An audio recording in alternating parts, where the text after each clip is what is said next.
Are sites like Hutton Chase, My Jewelers Club, New Coast Direct, are all those sites a scam? Is it even worth it to use those cards? Well, that's what we're going to be talking about today in this video. What's up, y'all? My name is Tomy Boboy, your credit and personal finance coach. If this is your first time on my channel, I'd like to just say welcome.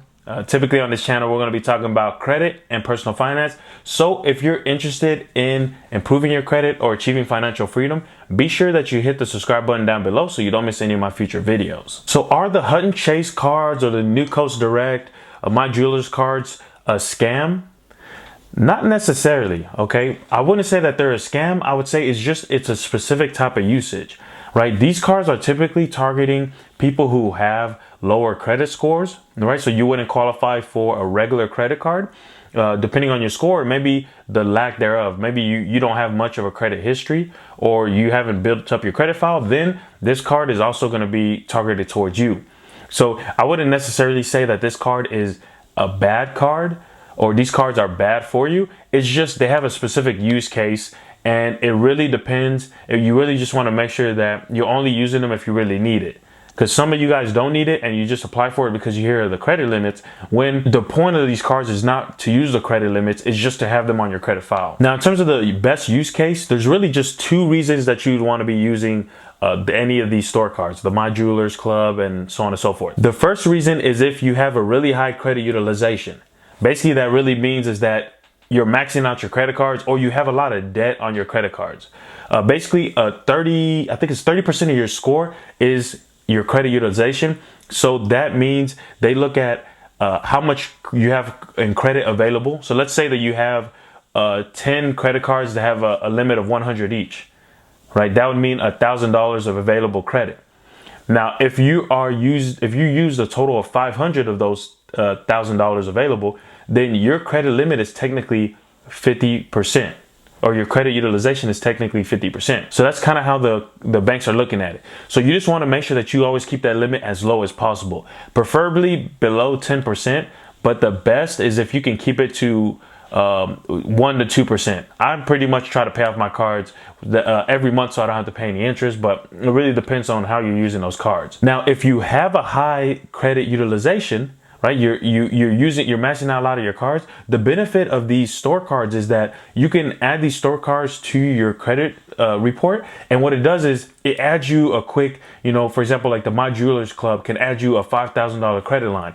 All of a sudden, if you throw on a $5,000 credit line, it can make it look like you have a lot more credit available. So even though you might be maxing out your cards, it's gonna make it look like you're not, because you added a $5,000 credit line. Now, let's say, for example, I have a credit card that has a limit of $1,000, but I have that credit card maxed out, and this is the only card I have. So technically, my credit utilization is 100% because I'm using 100% of my credit available, right? So what I can do is I could either try to pay off that credit card, which maybe I don't have the $1,000 to pay it off immediately. Another option is I can get one of these store cards like the My Jewelers Club, which has a $5,000 credit limit. I can add that to my credit, and automatically, once it's added, my credit limit is good, or my credit utilization is going to go from 100% to down below 20%. Right? So that's the benefit of it.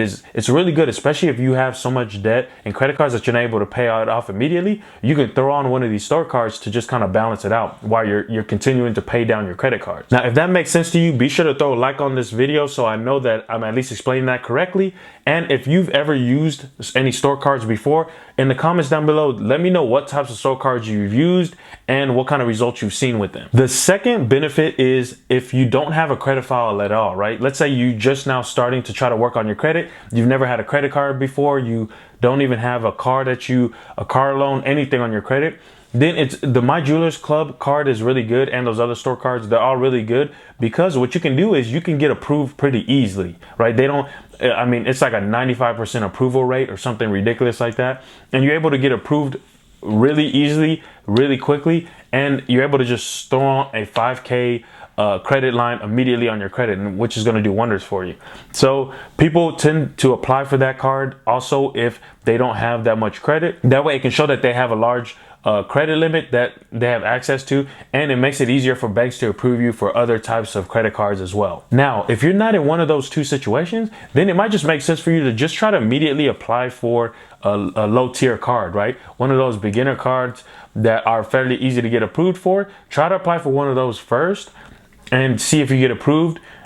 Or you can just go straight to like a mid-tier card. But one caveat I do want to say is make sure that you try to check what your credit score is, right? Get an idea where your credit's at. You know, you don't want to be applying for mid-tier or even high-end cards if your credit score is like in the 500s or something, right?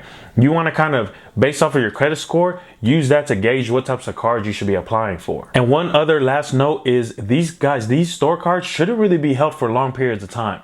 I typically recommend to people is you get this store card and you're holding it for, let's say, up to a year. Because after that year, you should already be able to get back a hold of your finances and be able to either upgrade to actual unsecured credit cards, which have a lot more flexibility, or you're able to just pay down the debt on your other credit cards. That way you don't need that store card anymore. Okay, so I typically recommend, guys, you're not really keeping these cards long term. If you're interested in learning more about some of these store cards, what I'll do is I'll link down below in the description to some videos that I've shot about these cards specifically. That way you can learn a little bit more about them, and I'll also walk you through the whole sign up process and everything like that. And guys, that's gonna be pretty much it for this video. Again, if you enjoyed this video, be sure to hit the like button down below so YouTube knows to deliver this video to more people and we can help and be able to reach a lot more people with this video. Also, make sure you hit the subscribe button down below. That way you're not missing any of my future videos. Again, guys, I want to thank you guys for watching, and I'll see you at the next one.